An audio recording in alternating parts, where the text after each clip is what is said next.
Warahmatullahi wabarakatuh. Alhamdulillahi rabbil alamin wa bihi nasta'inu ala umur dunya waddin. Asyhadu an la ilaha illallah wa asyhadu anna Muhammadan abduhu wa rasuluh la nabiyya ba'da amma ba'du. Hadirin wal hadirat dimanapun berada. Kali ini dalam kesempatan ini, dalam video kali ini kita mau sedikit berbagi kepada seluruh sahabat dimanapun berada tentang video kita kali ini. Kita akan membahas berbagi sedikit ilmu, ya, lupa mengingat kalau takaluk menyaguan tentang masalah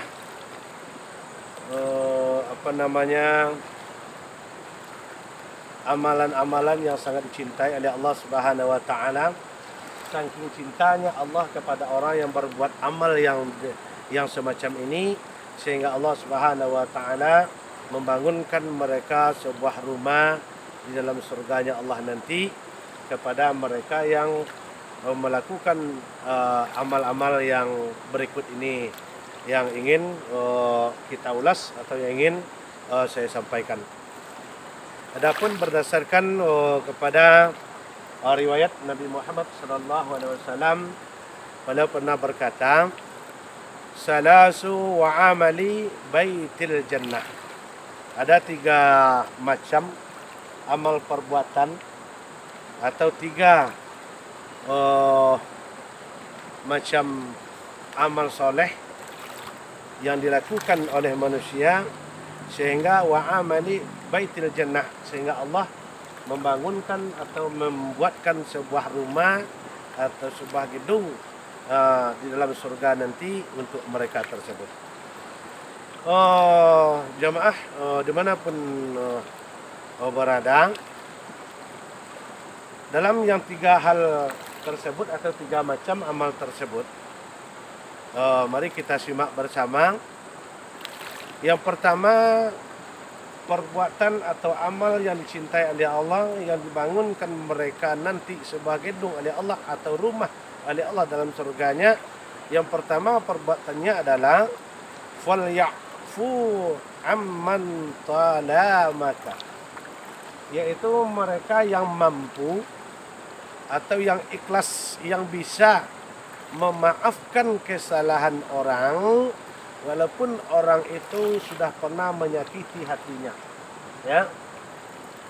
Sekali lagi, yang nomor 1, yang pertama adalah mereka yang mampu memaafkan kesalahan orang walaupun orang itu sudah pernah menyakitinya. Menyakiti secara perbuatan, menyakiti secara fisik, menyakiti secara tindakan dan lain sebagainya, tetapi mereka mampu memaafkan kesalahan orang tersebut. Maka inilah orang yang pertama, amalan perbuatan yang dibangunkan oleh Allah, yaitu sebuah rumah nanti di dalam surganya Allah Subhanahu wa taala. Walaupun orang tersebut pernah menyakiti hatinya, menyakiti perasaannya, ya, tetapi mereka mampu memaafkan, tidak mempunyai rasa dendam dan sakit hati. Ya, mereka mampu untuk memaafkan kesalahan orang-orang tersebut lebih dahulu. Maka inilah perbuatan yang dimuliakan oleh Allah, sehingga Allah membangunkan sebuah rumah untuk mereka dalam surga nanti. Yang kedua, amalannya yang dicintai, yang dibuatkan rumah dalam surga oleh Allah adalah wal yu'ti man haramaka, yaitu orang-orang yang sanggup ikhlas mau memberi kepada orang-orang yang menahan pemberiannya kepada mereka sendiri. Contoh, orang itu serba ada, serba berkecukupan, walaupun mereka bukan tergolong orang kaya, tetapi mereka malas untuk berbagi, untuk berimpak dan bersedekah atau menahan pemberiannya kepada dia. Tetapi orang ini berperilaku membalas dengan suatu kebaikan. Apa kebaikannya? Walaupun orang itu menahan pemberiannya, kepada dia, tetapi dia mau berbagi dan mau memberi kepada orang tersebut. Ya, maka ini yang kedua, manusia yang dibangunkan oleh Allah nanti rumah di dalam surga, yaitu mereka yang memberi kepada orang yang menahan pemberian kepada dia. Walaupun orang itu memang pelitnya bukan main, ya, tetapi dia asal dia mempunyai kelebihan rezeki, tetapi dia tetap berbagi dan memberi kepada orang yang menahan pemberian kepada mereka tersebut. Yang ketiga, yang terakhir adalah mereka yang dibangunkan oleh Allah, yaitu sebuah rumah dalam surga nanti. Perbuatan amal yang ketiga adalah wal yasil man qata'aka, yaitu orang-orang yang memutus silaturahim. Dia menyambung silaturahim atau menyambung silaturahmi kepada orang yang memutuskan silaturahim atau memutus silaturahmi kepada mereka. Contoh, orang itu ingin bermusuhan dengan kita atau memutus silaturahim dengan kita, memutus hubungan persaudaraan atau keluargaan dengan kita, tetapi orang ini tidak mau memutuskannya, bahkan dia menyambung tali silaturahmi tersebut, menyambung tali kekeluargaan tersebut, maka inilah amalan yang paling dimuliakan oleh Allah Subhanahu wa taala. Bukan sebaliknya, memprovokasi orang lain, ya, menghasut fitnah orang lain, membuat orang lain itu bermusuhan, membuat orang lain itu sering sakit hati, sering ejek, ya, sering dendam. Ini namanya adalah qata'ir rahim. Berarti orang yang semacam ini, ya, berarti mereka memutuskan silaturahim, memutuskan silaturahmi, tetapi dibalas dengan orang ini wal yasil man qata'aka. Mereka sambung tali silaturahmi itu yang telah putus itu, mereka sambung kembali dengan orang yang memutuskan silaturahmi tersebut. Maka inilah orang amalan yang dicintai oleh Allah, sehingga orang ini mendapatkan nilai plus di sisi Allah, mendapatkan kebaikan yang sangat istimewa di hadapan Allah. Apa itu kebaikannya? Orang ini dibangunkan oleh Allah sebuah rumah di dalam surganya nanti.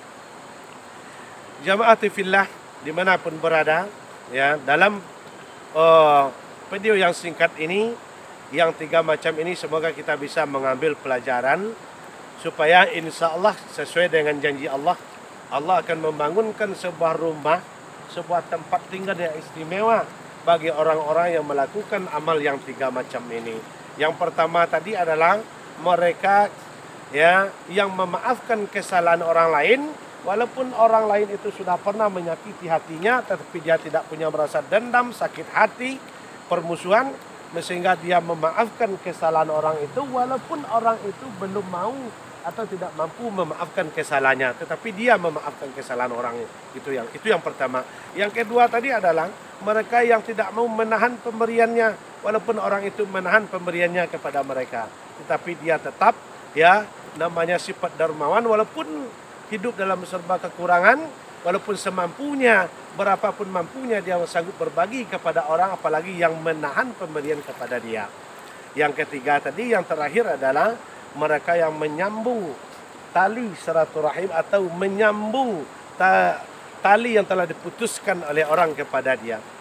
Ada saudara, karib kerabat, tetangga, ataupun apa itu golongan mereka, memutuskan tali silaturahimnya atau memutuskan hubungan dengan dia, tetapi dia sambung kembali dengan baik.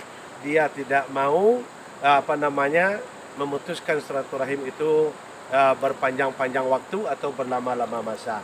Dia sambung dengan segera mungkin tali yang telah putus ini tadi. Ini mudah-mudahan, ya, jemaat fillah dimanapun berada, kita bisa menjadi orang yang bisa mengamalkan yang tiga macam ini, ya. Insya Allah mudah-mudahan Allah akan berkenan kepada kita untuk memberikan sebuah tempat atau sebuah gedung, ya, di dalam surga nanti, untuk tempat bernaung kita, tempat istirahat kita dalam surga nanti.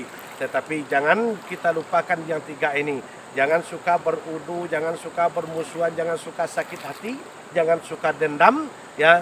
Kita kembalikan semuanya kepada ajaran-ajaran yang telah ditetapkan oleh Allah. Sebab kenapa? Ya, Rasul mengatakan la yadkhulul jannata qati'ur rahim, dan tidak akan memasuki surga bagi orang yang memutuskan silaturahim. Maka semoga kita bisa menjalin hubungan silaturahmi kita dengan siapa saja tanpa memandang status sosial, tanpa memandang profesi, pangkat dan jabatan dan harta dan lain sebagainya. Marilah kita perkuat dan perkokoh silaturahim kita dengan siapa saja, dengan yang dekat walaupun yang jauh hubungan dengan kita. Mari kita sama-sama menyambung silaturahmi dengan baik dan meningkatkan ukhuwah Islamiah kita dan memperkokoh tali silaturahmi kita. Semoga ya kita mendapat hidayah dari Allah, ya mendapat maghfirah dari Allah hendaknya. Mungkin demikian dalam video yang singkat kali ini kita berbagi pada kesempatan ini, semoga bermanfaat ya untuk kita semua. Yang terutama adalah untuk Al-Fakir tersebut, yaitu adalah saya sendiri, Jahri Al-Khatib, ya Al-Fakir. Ya, semoga hendaknya dengan video yang singkat ini bisa kita mengambil iktibar, mengambil pelajaran, ya terutama adalah bagi saya sendiri yang telah menyampaikan dalam video ini. Saya bukan manusia sempurna, bukan manusia baik, ya manusia bergelumang dengan dosa dan kesalahan. Tapi sebaik-baiknya manusia, kata Allah, adalah mereka yang mau mengakui kesalahannya dan mau berubah dari kesalahannya dan mau dari yang buruk berpindah kepada yang baik, dari yang ingkar kepada yang taat kepada Allah Subhanahu wa taala. Semoga segala aktivitas kita diridhoi oleh Allah Subhanahu wa taala, dicatat setiap langkah kaki kita sebagai amal soleh oleh Allah Subhanahu wa taala. Terima kasih banyak kepada segenap ikhwah fillah yang menonton video ini. Terima kasih banyak. Saya ucapkan lebih dan kurangnya, atas kekurangan saya ucapkan ribuan terima kasih atas perhatian dan kesediaan menonton channel ini, menonton video ini sampai habis. Saya ucapkan ribuan terima kasih. Semoga diberkahi oleh Allah Subhanahu wa taala. Wallahu muwaffiq ila aqwamit thoriq. Wassalamualaikum warahmatullahi wabarakatuh.